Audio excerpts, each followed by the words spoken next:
Welcome back to my channel and I'm your tutor आरती कौशिक। मेरी तबीयत पहले से इम्प्रूव हुई है, not as better as it was but yes it improved a lot. तो आज हम बात करेंगे न्यूक्लिक एसिड की। मेनली हमारे सिलेबस में न्यूक्लियोटाइड दिया गया है तो उसके बारे में स्टडी करेंगे, फिर न्यूक्लियोटाइड मेटाबॉलिज्म के बारे में स्टडी करेंगे। ठीक है, तो जैसा हमारा शेड्यूल है कि 6:30 AM एंड 6:30 PM हमारे theory lecture and MCQ series at 11 AM उसी तरह से चलेगा। ठीक है, तो देखो जो न्यूक्लिक एसिड है, न्यूक्लिक एसिड क्या होते हैं? हमारे DNA and RNA, DNA and RNA are nucleic acid. हम इनको एसिड क्यों बोलते हैं? क्योंकि इनके अंदर होता है phosphate group, because they have phosphate group जो इनको एसिडिक नेचर प्रोवाइड करता है और नेगेटिव चार्ज प्रोवाइड करता है। ठीक है, DNA और RNA हमारे क्या हैं? न्यूक्लिक एसिड है।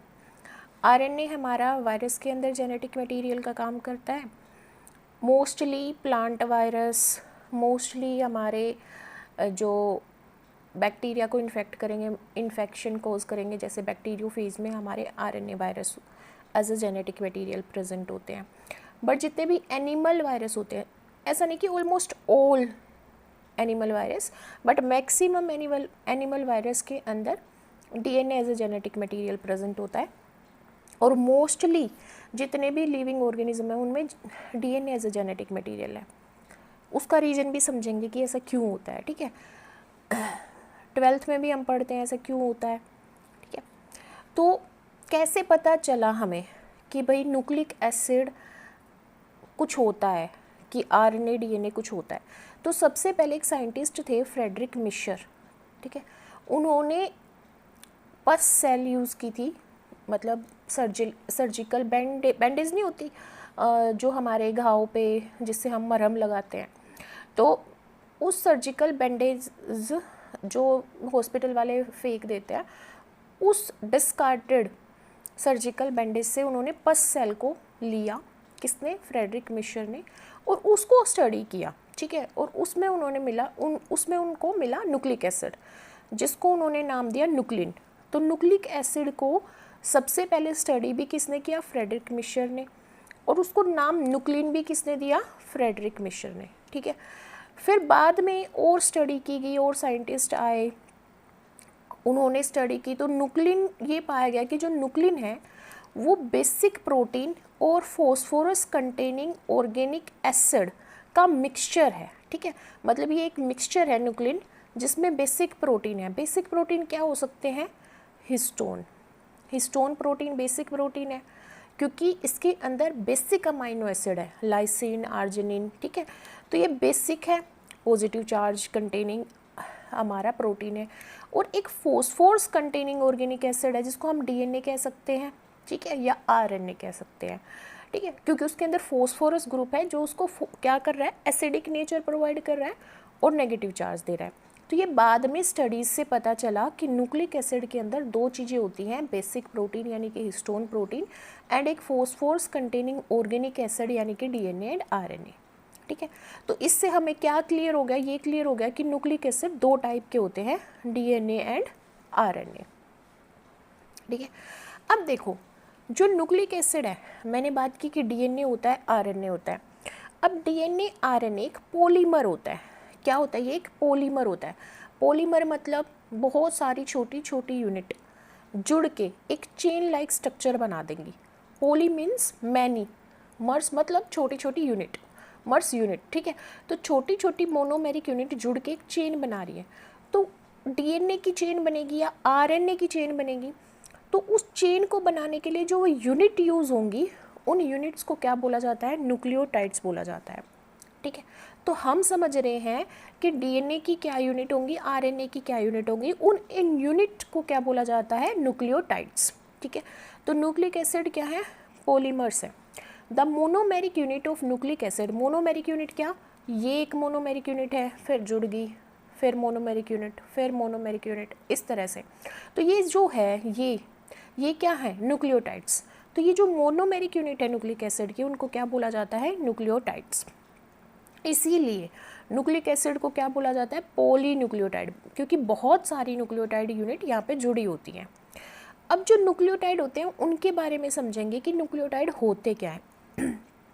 न्यूक्लियोटाइड्स फॉस्फेट एस्टर्स होते हैं न्यूक्लियोसाइड्स के। एस्टर्स क्यों? एस्टर बॉन्ड बनाते हैं, ठीक है, फॉस्फेट मोइटी के साथ, मतलब फॉस्फेट जो ग्रुप होगा उसके साथ शुगर फॉस्फेट होगा, तो शुगर और फॉस्फेट के बीच में एस्टर बॉन्ड बनता है, ठीक है। तो शुगर और फॉस्फेट के बीच में एस्टर बॉन्ड बनता है, या कह सकते हैं एक न्यूक्लियोसाइड या दूसरी न्यूक्लियोसाइड के बीच में बॉन्ड बनता है, ठीक है, तब जाके न्यूक्लियोटाइड बनता है। तो हम क्या कह सकते हैं, न्यूक्लियोटाइड के क्या क्या कंपोनेंट होंगे, किस किस फंक्शनल ग्रुप से मिलके बना होगा, कौन कौन से केमिकल कंपाउंड से मिलके ये बना होगा न्यूक्लियोटाइड। तो न्यूक्लियोटाइड में 3 चीज़ें होती हैं। पहली होती है नाइट्रोजन एटम, मतलब कि नाइट्रोजनस बेस। नाइट्रोजनस बेस में क्या हो सकता है? Adenine, cytosine, guanine, thymine. अगर आरएनए की बात कर रहे हैं, थाइमिन की जगह क्या आ जाएगा? यूरेसिल। तो ये क्या है? नाइट्रोजनस बेस है। तो एक न्यूक्लियोटाइड के अंदर क्या होता है? पहली चीज़ होती है nitrogenous bases, adenine, cytosine, guanine, thymine, और अगर आरएनए है तो यूरेसिल, ठीक है। 5 कार्बन कंटेनिंग शुगर होती है, या तो होगी डीऑक्सीराइबोज शुगर, अगर हम किसकी बात कर रहे हैं? डीएनए की बात कर रहे हैं, या फिर क्या होगी? राइबोज शुगर, अगर मैं किसकी बात कर रही हूँ? आरएनए की बात कर रही हूँ। और एक फॉस्फोरिक एसिड होगा जो डीएनए में भी सेम होता है, आरएनए में भी सेम होता है, ठीक है। तो ये तो क्या है? न्यूक्लियोटाइड का स्ट्रक्चर, कि अगर पूछा जाए कि न्यूक्लियोटाइड के अंदर क्या क्या होगा, तो उसमें एक नाइट्रोजनस बेस होगा, एक हमारी पेंटोज शुगर होगी, आइदर डीऑक्सीराइबोज अगर डीएनए है और राइबोज अगर आरएनए है, और एक फॉस्फोरिक एसिड, ठीक है। अब देखो, जस्ट ए मिनट, देखो अब न्यूक्लियोसाइड्स क्या होता है, न्यूक्लियोटाइड्स क्या होता है वो बता देती हूँ। न्यूक्लियोसाइड्स क्या होता है? जब बेस और शुगर मिल जाते हैं। शुगर मैंने बोला कि पेंटोज शुगर होती है, ये शुगर है और ये नाइट्रोजनस बेस है। तो जब सिर्फ बेस और शुगर मिलेंगे तो वो न्यूक्लियोसाइड कहलाएगी। पर इसी न्यूक्लियोसाइड के साथ अगर फॉस्फेट ग्रुप भी बाइंड हो जाए, अगर यहाँ पे 3rd कार्बन पे यहाँ पे फॉस्फेट ग्रुप भी बाइंड हो जाए, तो ये क्या बन जाएगी? न्यूक्लियोटाइड बन जाएगी, ठीक है। तो यहाँ पे अगर मैं बात करूँ कि अगर सिर्फ ये दोनों चीज़ों को मैं इंक्लूड कर दूं, तो ये क्या है? न्यूक्लियोसाइड। क्या है ये? न्यूक्लियोसाइड है, ठीक है। बट अगर इस न्यूक्लियोसाइड के साथ, इस न्यूक्लियोसाइड की पेंटोज शुगर के 3rd कार्बन पे या हमारे 1st कार्बन पे अगर क्या बाइंड होगी? 1st नहीं, 5th कार्बन पे, 3rd कार्बन पे या 5th कार्बन पे क्या बाइंड होगी? फॉस्फेट ग्रुप बाइंड हो गया, ठीक है। तो वो क्या बन जाएगा? न्यूक्लियोटाइड बन जाएगा। तो अगर फॉस्फेट ग्रुप एब्सेंट है तो न्यूक्लियोसाइड, अगर प्रेजेंट है तो न्यूक्लियोटाइड, ठीक है। अब देखो, नाइट्रोजनस बेसिस की हमने बात की कि पहला कंपोनेंट न्यूक्लियोटाइड में क्या होता है? नाइट्रोजनस बेसिस होता है। तो बेसिस जो होते हैं वो 2 टाइप्स के होते हैं, प्यूरिन्स एंड पिरिमिडिन्स, ठीक है। हेट्रोसाइक्लिक क्या होते हैं? ये हेट्रोसाइक्लिक ऑर्गेनिक कंपाउंड्स होते हैं। हेट्रोसाइक्लिक क्यों बोलते हैं? क्योंकि जो इनके रिंग है, देखो ये हमारी सिंपल बेंजीन रिंग होती है ना, alternate double bond benzene, but heterocyclic क्यों बोला गया है? क्योंकि किसी में नाइट्रोजन जुड़ा हुआ है, किसी में 1 नाइट्रोजन है, किसी में 2 नाइट्रोजन है, किसी में ऑक्सीजन बाइंड हो रखी है, किसी में सिंगल रिंग है, किसी में 2 रिंग है, ठीक है। इसलिए ये हेट्रोसाइक्लिक ऑर्गेनिक कंपाउंड्स होते हैं जिसमें नाइट्रोजन प्रेजेंट होती है। इसी वजह से इनको क्या बोला जाता है? नाइट्रोजनस बेसिस बोला जाता है। और ये फंडामेंटल यूनिट है न्यूक्लियोटाइड की, क्योंकि न्यूक्लियोटाइड का कंपोनेंट बनाती है और फिर न्यूक्लियोटाइड बना के डीएनए और आरएनए बनाती है, यानी कि न्यूक्लिक एसिड बनाती है, ठीक है। अब देखो, जो नाइट्रोजनस बेसिस होते हैं उसको हम 2 कैटेगरी में क्लासीफाई करते हैं, प्यूरिन एंड पिरिमिडिन। प्यूरिन में क्या होगा? देखो क्लियरली विजिबल है, 2 साइक्लिक रिंग है। यहाँ पे देखो पिरिमिडिन में सिंगल रिंग है, सिंगल साइक्लिक रिंग है। तो पहला तो डिफरेंस ये हो गया कि जो प्यूरिन्स होते हैं वो बाईसाइक्लिक कंपाउंड है, मतलब 2 रिंग होंगे, इसमें 2 रिंग फ्यूज़ हो रखी होंगी। एक 6 मेंबर्ड रिंग होगी, ये वाली 6 मेंबर्ड रिंग है, ये वाली, और ये वाली जो है ये 5 मेंबर रिंग है, ठीक है, ये वाली 5 मेंबर रिंग है। तो 2 रिंग होंगी, एक 6 मेंबर और एक 5 मेंबर, ठीक है। पिरिमिडिन मोनोसाइक्लिक है, देखो सिंगल साइक्लिक रिंग प्रेजेंट है और पूरी क्या है 6 कार्बन कंटेनिंग रिंग है, ठीक है। अब देखो जो प्यूरिन होते हैं इसमें क्या आता है, हमारा एडेनिन आता है एंड गुआनिन आता है, ठीक है, एडेनिन एंड गुआनिन आता है। और जब हम बात करते हैं पिरिमिडिन की तो इसमें साइटोसिन थाइमिन आता है, और अगर आरएनए की बात करें तो हमारा साइटोसिन और यूरेसिल आता है, ठीक है। ये हमारा कॉमन स्ट्रक्चर है इन रिंग्स का। तो मैं क्या कह सकती हूँ, प्यूरिन्स बाईसाइक्लिक स्ट्रक्चर है, एक 6 मेंबर रिंग है, एक 5 मेंबर रिंग है, लार्ज होगी साइज़ में। क्यों होंगी लार्ज, क्योंकि 2 साइक्लिक रिंग है, ठीक है। डीएनए में भी पाई जाएंगी, आरएनए में भी पाई जाएंगी। एडेनिन हमारा हमेशा थाइमिन से 2 हाइड्रोजन बॉन्ड के थ्रू जुड़ता है, गुआनिन हमारा साइटोसिन से 3 हाइड्रोजन बॉन्ड के थ्रू जुड़ता है, ठीक है। तो एडेनिन अगर हमारा डीएनए में प्रेजेंट होगा तो वो थाइमिन के साथ 2 हाइड्रोजन बॉन्ड से जुड़ेगा, अगर ये आरएनए में प्रेजेंट होगा तो ये यूरेसिल से 2 हाइड्रोजन बॉन्ड के थ्रू जुड़ेगा, ठीक है, और गुआनिन 3 हाइड्रोजन बॉन्ड के थ्रू साइटोसिन से जुड़ेगा। क्लियर। अब देखो पिरिमिडिन की बात कर रहे थे, तो पिरिमिडिन में क्या है मोनोसाइक्लिक स्ट्रक्चर है, देखो 6 मेंबर्ड रिंग है, काउंट भी कर सकते हो, जहाँ पे भी जोड़ आ रहा है ये 1 कार्बन है, second, third, fourth, fifth, sixth, 6 carbon है। स्मॉलर होगी साइज़ में, ऑब्वियसली हम इसके कंपैरिजन में इसको कंपेयर करेंगे दोनों को, तो इसमें सिंगल रिंग है तो स्मॉल साइज़ है। साइटोसिन डीएनए में भी प्रेजेंट है, आरएनए में भी प्रेजेंट है, पर थाइमिन सिर्फ डीएनए में प्रेजेंट होगा और यूरेसिल सिर्फ हमारा आरएनए में प्रेजेंट होगा। क्लियर। अब देखो अब हमने क्या बोला कि एडेनिन और गुआनिन किस में आते हैं, प्यूरिन में आते हैं। सिंबल क्या होते हैं, एडेनिन के लिए ए, गुआनिन के लिए जी। स्ट्रक्चरल फीचर क्या है एडेनिन का, 6 अमाइनो प्यूरिन, 6 अमाइनो प्यूरिन इसका केमिकल नेम है, ठीक है। डीएनए आरएनए दोनों में प्रेजेंट है। गुआनिन की बात करें तो 2 अमाइनो, सेकेंड पोजिशन पे अमाइनो है, 6 पे ऑक्सो प्यूरिन, ठीक है, डीएनए आरएनए दोनों में प्रेजेंट है। अगर पिरिमिडिन की बात करें तो साइटोसिन को सी से रिप्रेजेंट करेंगे, थाइमिन को टी से, यूरेसिल को यू से। साइटोसिन का क्या नाम है, 4 अमाइनो, देखो 4 अमाइनो 2 ऑक्सो पिरिमिडिन, ठीक है। फोर्थ पोजीशन पे क्या है, अमाइनो ग्रुप है, ठीक है, और सेकंड पे क्या है, ऑक्सो ग्रुप है, पिरिमिडिन। डीएनए आरएनए दोनों में प्रेजेंट होगा। थाइमिन का क्या है, 5 मिथाइल, 5 फिफ्थ पोजीशन पे मिथाइल ग्रुप है, 2 फोर्थ डाईऑक्सो, ये सेकंड पे और फोर्थ पे, ठीक है, सेकंड पोजीशन पे एंड फोर्थ पोजीशन पे ऑक्सीजन बाइंड हो रही है तो डाईऑक्सो पिरिमिडिन। ये किस में, ये क्या है इसका केमिकल नेम। डीएनए में प्रेजेंट होता है थाइमिन, आरएनए में एब्सेंट होता है। यूरेसिल की बात करें तो यू से इसको रिप्रेजेंट करते हैं, इसका केमिकल नेम क्या है, 2,4 डाईऑक्सो। देखो सेकंड पोजीशन पे एंड फोर्थ पोजीशन पे ऑक्सीजन बाइंड हो रही है तो डाईऑक्सो पिरिमिडिन, ठीक है। ये हमारा आरएनए में प्रेजेंट होता है, डीएनए में प्रेजेंट नहीं होता, ठीक है, ये हमें याद रखना है। अब हमें समझ में आ गया कि भी न्यूक्लियोटाइड के अंदर पहला कंपोनेंट हमें समझ में आ गया, वो क्या था, नाइट्रोजनस बेसिस। अब हम समझते हैं पेंटोज शुगर के बारे में। अब देखो न्यूक्लिक एसिड या तो डीएनए होता है या आरएनए होता है, तो दोनों के अंदर प्रेजेंट तो पेंटोज शुगर ही होगी, मतलब 5 कार्बन कंटेनिंग शुगर, बट उनमें थोड़ा सा डिफरेंस होता है। जैसे अगर मैं बात करूँ डीएनए और आरएनए के डिफरेंस की, तो यहाँ पे देखो जब डीऑक्सीराइबोस शुगर की बात की जाती है तो सेकंड कार्बन पे यहाँ पे हाइड्रोजन एटम प्रेजेंट होता है, पर जब मैं राइबोस शुगर की बात करती हूँ तो यहाँ पे सेकंड कार्बन के ऊपर हाइड्रोक्सिल ग्रुप प्रेजेंट होता है, ठीक है, क्या प्रेजेंट होता है, हाइड्रोक्सिल ग्रुप। अब ये बीटा डी है, बीटा क्यों है, क्योंकि इसमें ये हाइड्रोक्सिल ग्रुप जो है फर्स्ट कार्बन पे ये ऊपर की तरफ है। जब भी रिंग के प्लेन से ऊपर की तरफ हाइड्रोक्सिल ग्रुप प्रेजेंट होता है तो वो बीटा फॉर्म होती है। ये भी बीटा फॉर्म है, ये भी बीटा फॉर्म है, बट ये डीऑक्सीराइबोस क्यों है, क्योंकि इसके सेकंड कार्बन पे क्या है, हाइड्रोजन एटम, और ये हमारा राइबोस क्यों है, क्योंकि इसके सेकंड कार्बन पे क्या है, हाइड्रोक्सिल एटम, ठीक है।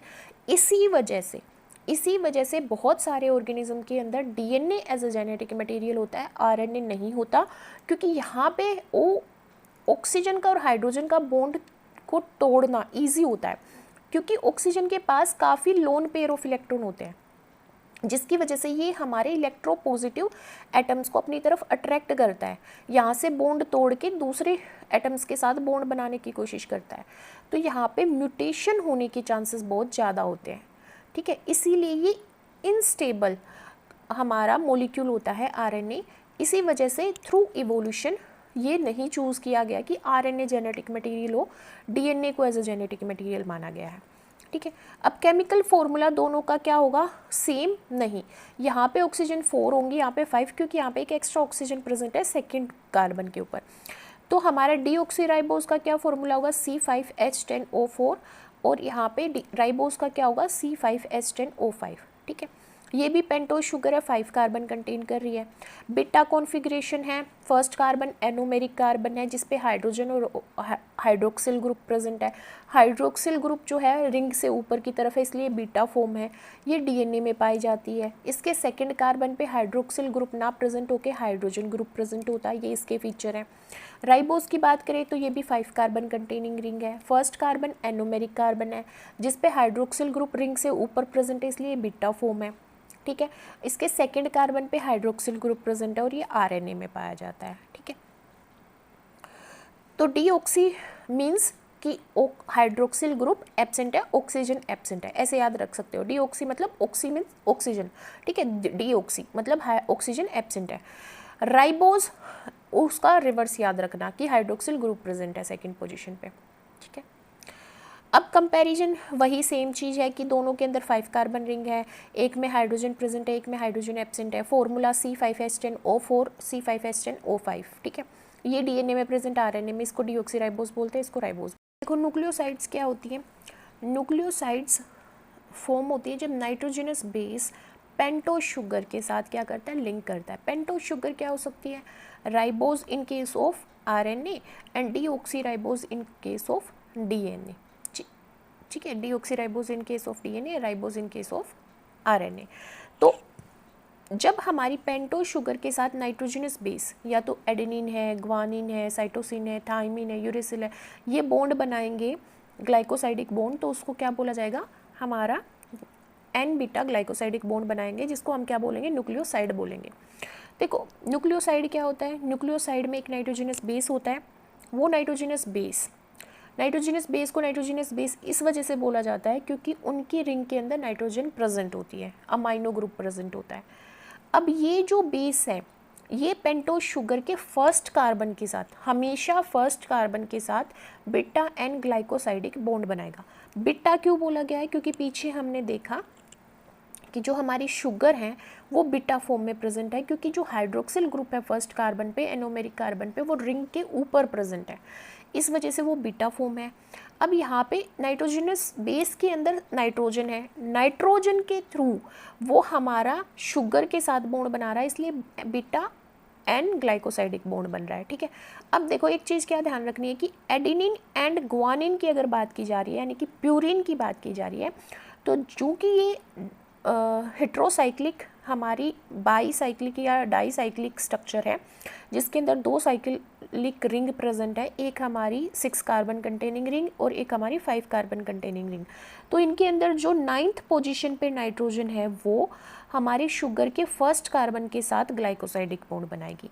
बट अगर मैं यहाँ पे थाइमिन की बात कर रही हूँ इन डीएनए, यूरेसिल की बात कर रही हूँ इन केस ऑफ आरएनए, और मेरे पास क्या है साइटोसिन, इनकी बात कर रही हूँ, तो इनकी फर्स्ट पोजीशन पे जो नाइट्रोजन प्रेजेंट होगी वो शुगर के फर्स्ट कार्बन के साथ क्या बनाएगी, बॉन्ड बनाएगी। कौन सा बॉन्ड, ये वाला bond, beta N glycosidic bond, ठीक है।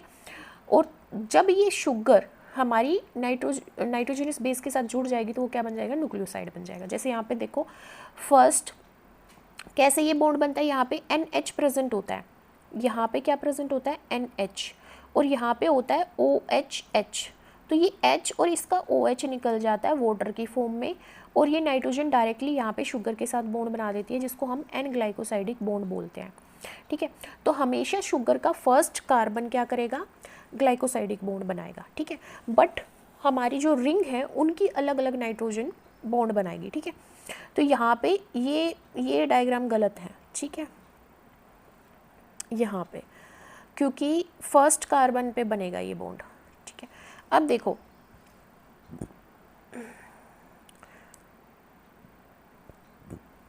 क्या डिफरेंस होता है न्यूक्लियोसाइड में और न्यूक्लियोटाइड में, वो मेनली हमें समझना है। न्यूक्लियोसाइड के अंदर कोई फॉस्फेट ग्रुप प्रेजेंट नहीं होता, ठीक है। फॉस्फेट ग्रुप सिर्फ न्यूक्लियोटाइड में प्रेजेंट होता है। बेस अटैच होता है फर्स्ट कार्बन से, शुगर की ये फर्स्ट कार्बन है, इससे बेस अटैच है, this is the base. Adenosine है ये फर्स्ट कार्बन से अटैच हो रही है। बॉन्ड जो फॉर्म हो रहा है, कौन सा बॉन्ड फॉर्म हो रहा है, beta N glycosidic bond. Beta क्योंकि शुगर बीटा फॉर्म है, एन क्योंकि नाइट्रोजन से बॉन्ड बन रहा है, ग्लाइकोसाइडिक बॉन्ड बन रहा है, वाटर का लॉस होके कंडेंसेशन रिएक्शन के थ्रू बॉन्ड बन रहा है। न्यूक्लियोसाइड किसके कंपोनेंट है, न्यूक्लियोटाइड के, न्यूक्लिक एसिड के, ठीक है, ये हम समझेंगे। अब देखो न्यूक्लियोसाइड और न्यूक्लियोटाइड में डिफरेंस पता होना चाहिए, इंपॉर्टेंट है। न्यूक्लियोसाइड में सिर्फ बेस है, नाइट्रोजनस बेस, कोई भी बेस हो शुगर के साथ बाइंड हो रहा है। न्यूक्लियोटाइड में बेस है, शुगर है, फॉस्फेट ग्रुप है। इसमें कोई फॉस्फेट ग्रुप नहीं है, इसमें फॉस्फेट ग्रुप प्रेजेंट होगा। एग्जाम्पल है एडिनोसाइन, इसमें क्या है, AMP एडिनोसाइन मोनोफॉस्फेट, ठीक है, क्योंकि ATP का यूज़ करके हमारा बॉन्ड बनेगा यहाँ पे, इसलिए एडिनोसाइन मोनोफॉस्फेट लास्ट में हमारे न्यूक्लियोटाइड की फॉर्म में बच जाएगा। सॉरी।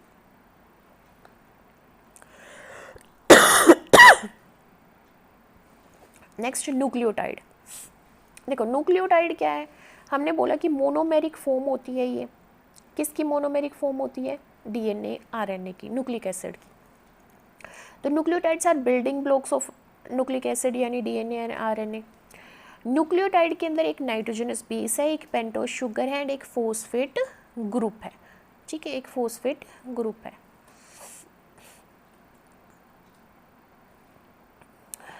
देखो स्ट्रक्चर की बात करते हैं न्यूक्लियोटाइड की, तो एक पेंटोज शुगर है। पेंटोज शुगर हमारे पास, देखो यहाँ पे अगर OH प्रेजेंट है तो ये RNA होगा, अगर सेकेंड पोजीशन पे हाइड्रोजन प्रेजेंट है तो वो DNA होगा। यहाँ पे नाइट्रोजनस बेस है, adenine, guanine, cytosine and thymine in case of DNA, adenine, guanine, cytosine and uracil in case of RNA। यहाँ पे हमारा फॉस्फेट ग्रुप है। अब जो फॉस्फेट ग्रुप है ना, वो या तो फिफ्थ कार्बन से जुड़ सकता है या वो थर्ड कार्बन से जुड़ सकता है, ठीक है। अगर थर्ड कार्बन एक्सपोज होती है DNA के अंदर 3 प्राइम आ जाता है, अगर फिफ्थ कार्बन पे फॉस्फेट प्रेजेंट होगी तो ये हमारा 5 प्राइम हो जाएगा, जिसकी वजह से DNA के अंदर पोलैरिटी आती है, ठीक है। तो हमारा जो फॉस्फेट ग्रुप है वो 2 जगह बाइंड हो सकता है, फिफ्थ कार्बन से भी और थर्ड कार्बन से भी, ठीक है। तो क्या कंपोनेंट होते हैं न्यूक्लियोटाइड के, नाइट्रोजनस बेसिस होंगे, प्यूरिन में एडेनिन, गुआनिन, पिरिमिडिन में cytosine, thymine in case of DNA and uracil in case of RNA, pentose sugar, ribose in case of RNA, deoxyribose in case of DNA।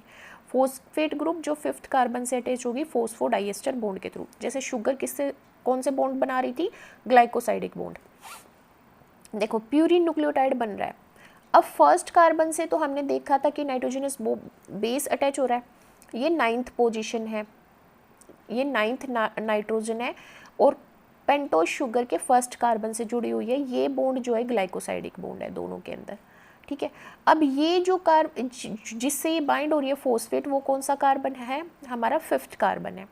Pentose sugar है क्योंकि ये last carbon है, fifth carbon है, इससे phosphate group bind हो रहा है। तो ये बीच में जो बॉन्ड बन रहा है फॉस्फेट ग्रुप के बीच में और हमारे फिफ्थ कार्बन के बीच में, वो कौन सा बॉन्ड है, फॉस्फोडाइएस्टर बॉन्ड, ठीक है। फॉस्फोडाइएस्टर बॉन्ड यहाँ पे, यहाँ पे और यहाँ पे, ये फॉस्फोडाइएस्टर बॉन्ड है, ठीक है।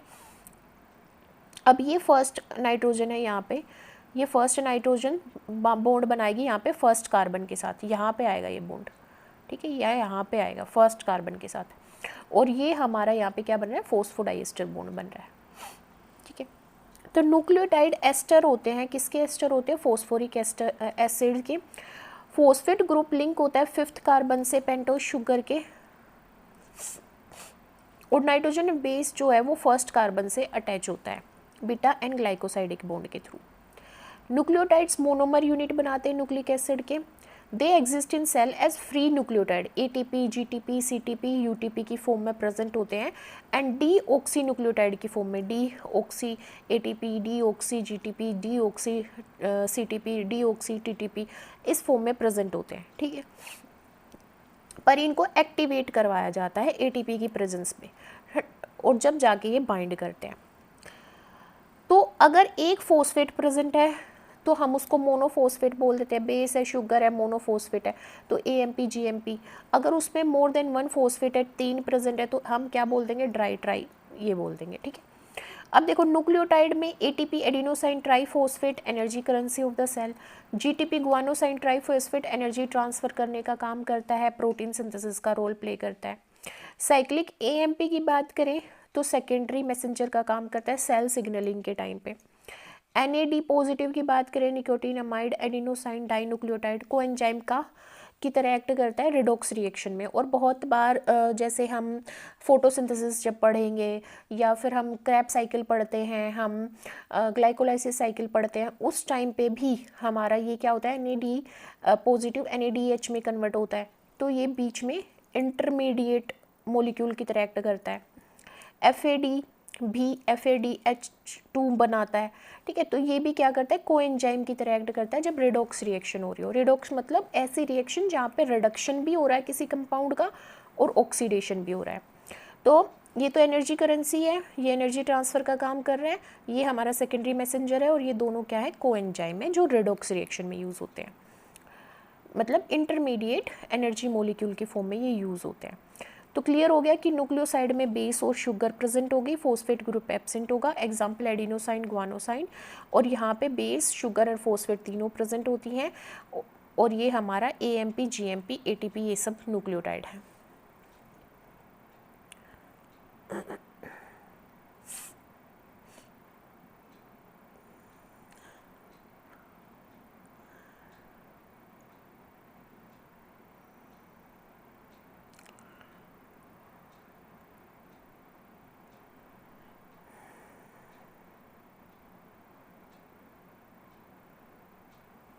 अब पॉलीन्यूक्लियोटाइड कैसे बनते हैं, जब एक से ज़्यादा न्यूक्लियोटाइड एक दूसरे से बाइंड हो जाए। तो देखो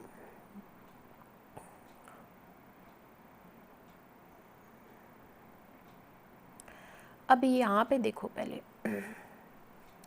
पॉलीन्यूक्लियोटाइड क्या होंगे, लॉन्ग चेन होंगी पॉलीमर्स की, जिसमें न्यूक्लियोटाइड एक दूसरे से 3 to 5 प्राइम फॉस्फोडाइएस्टर बॉन्ड बना के बॉन्ड फॉर्म कर देंगे। देखो ये जो ब्लू कलर में बॉक्स दिख रहा है ये नाइट्रोजनस बेसिस है, जो ग्रीन कलर में दिख रहा है वो पेंटेज शुगर है, जो येलो कलर में दिख रहा है वो फॉस्फेट ग्रुप है। तो देखो ए ऊपर वाली शुगर से, तो ऊपर वाली जो शुगर है उसके तो थर्ड कार्बन से ये बॉन्ड बना रहे हैं, फॉस्फोडाइएस्टर बॉन्ड, ठीक है। यहाँ पे भी बॉन्ड बन रहा है, और नीचे वाला जो होगा उसके 5th कार्बन से, यहाँ पे ये जो 5th कार्बन था इससे बॉन्ड बन रहा है, ठीक है। तो ये ऊपर वाली शुगर के 3rd कार्बन से नीचे वाली के 5th कार्बन से इस तरह से बॉन्ड बनाते हैं, तो ये डाई बॉन्ड बन जाते हैं, फॉस्फोडाइएस्टर बॉन्ड बन जाता है, ठीक है।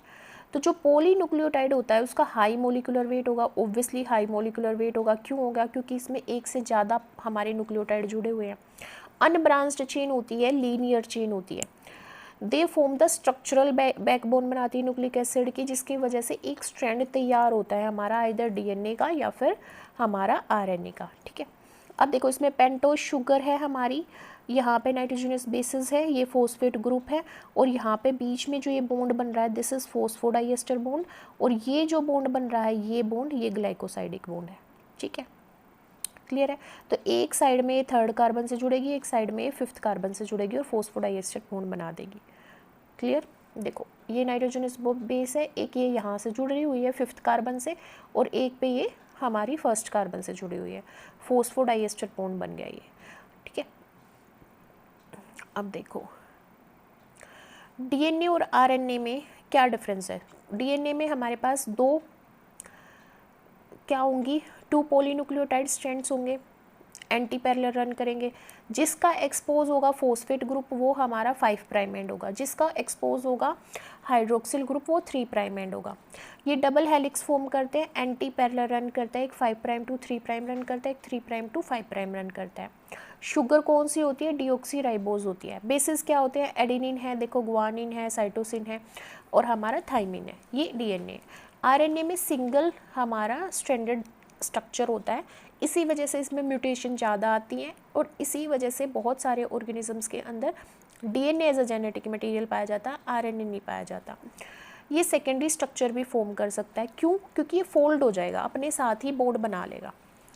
जैसे यहाँ पे साइटोसिन हमारा ग्वानिन के साथ बॉन्ड बना के अपने आप ही फोल्ड हो सकता है। राइबोस शुगर इसके अंदर होती है। बेस कौन से होंगे? Adenine, uracil, guanine and cytosine इसके अंदर होंगे। ठीक है, अब देखो, अब जो पॉलीन्यूक्लियोटाइड है वो किससे मिलके बनी है? ऑब्वियस सी बात है, न्यूक्लियोटाइड से मिलके बनी है। Nucleotide 3' to 5' phosphodiester bond form करके बना है। बैकबोन किसकी होगी? शुगर है, देखो शुगर है, फॉस्फेट है, फिर शुगर है, फिर फॉस्फेट है, इस तरह से शुगर फॉस्फेट बैकबोन। डायरेक्शनल क्या होगी? 5' to 3' या 3' to 5'। 5' वो होगी जिसमें फॉस्फेट ग्रुप एक्सपोज हो रखा होगा और 3' वो होगी जिसमें हाइड्रोक्सिल ग्रुप एक्सपोज हो रखा होगा। जैसे देखो यहाँ पे फॉस्फेट ग्रुप हमारा एक्सपोज हो रखा है, यहाँ पे फॉस्फेट ग्रुप एक्सपोज हो रखा है तो ये 5' है। यहाँ पे हाइड्रोक्सिल ग्रुप एक्सपोज हो रहा है तो ये 3' है। ठीक है, लिविंग ऑर्गेनिजम्स में पाए जाते हैं, डीएनए में, आरएनए में, सभी में पॉलीन्यूक्लियोटाइड होती है। अब होमो पॉलीन्यूक्लियोटाइड और हेट्रो पॉलीन्यूक्लियोटाइड में क्या डिफरेंस होता है? देखो, जब एक ही टाइप के न्यूक्लियोटाइड, जैसे ए एडेनिन आ गया, फिर एडेनिन, फिर एडेनिन, एडेनिन, ठीक है, ए आ गया या यू आ गया, तो वो हमारा क्या होता है? होमो पॉलीन्यूक्लियोटाइड। ऐसा कब होता है?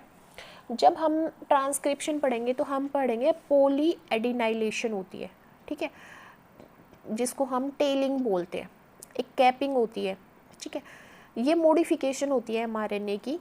जब क्या होता है? बहुत सारे एडेनिन ग्रुप जुड़ जाते हैं, अप्रोक्स 200 to 250 एडेनिन मोलिक्यूल्स को हम बाइंड कर देते हैं, तो वो क्या हो रहा है? होमो पॉलीन्यूक्लियोटाइड हो रहा है। मतलब सेम हमारे सेम नाइट्रोजन बेस अटैच हो रहे हैं, क्योंकि शुगर तो सबके अंदर सेम है, फॉस्फेट ग्रुप भी सबके अंदर सेम है, डिफरेंट क्या होता है? नाइट्रोजन। तो अगर नाइट्रोजनस बेस भी सेम है तो वो होमो पॉलीन्यूक्लियोटाइड।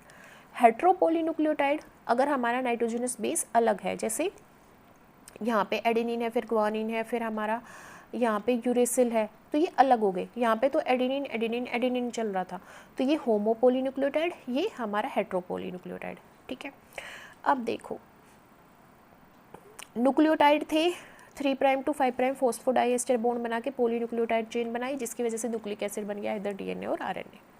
फंक्शंस की बात करें तो हमारी जो पॉलीन्यूक्लियोटाइड है ये क्या करते हैं? डीएनए या आरएनए की फॉर्म में जेनेटिक इन्फॉर्मेशन को स्टोर करते हैं, जेनेटिक इन्फॉर्मेशन को पेरेंट टू डॉटर सेल्स में ट्रांसफ़र करते हैं, प्रोटीन सिंथेसिस में डायरेक्टली पार्टिसिपेट करते हैं, जीन एक्सप्रेशन एमआरएनए की फॉर्मेशन करवाते हैं, स्मॉल हमारे एसआई आरएनए जो हमारे होते हैं उनकी फॉर्मेशन करवाते हैं, न्यूक्लियोटाइड्स लाइक एटीपी जीटीपी को फॉर्म करते हैं जो एनर्जी सोर्स का काम करते हैं, और सिग्नलिंग मॉलिक्यूल जैसे साइक्लिक एएमपी ये सब बनाते हैं। तो ये हमारा क्या था? न्यूक्लियोटाइड हमने आज स्टडी किया। इजी टॉपिक था, 12th में भी पढ़ते हैं हम इसको, और अगर हम एचपीएससी की प्रिपरेशन कर रहे हैं तो ऑब्वियसली आपने हायर एमएससी में, ग्रेजुएशन में भी इसको पढ़ा होगा। मेन आता है न्यूक्लियोटाइड मेटाबॉलिज्म, जिसको हम नेक्स्ट वीडियो लेक्चर में कवर करेंगे। अगर आपको मेरे वीडियोस पसंद आते हैं तो like, subscribe, share and comment, and thank you so much for giving your precious time to me. Thanks once again.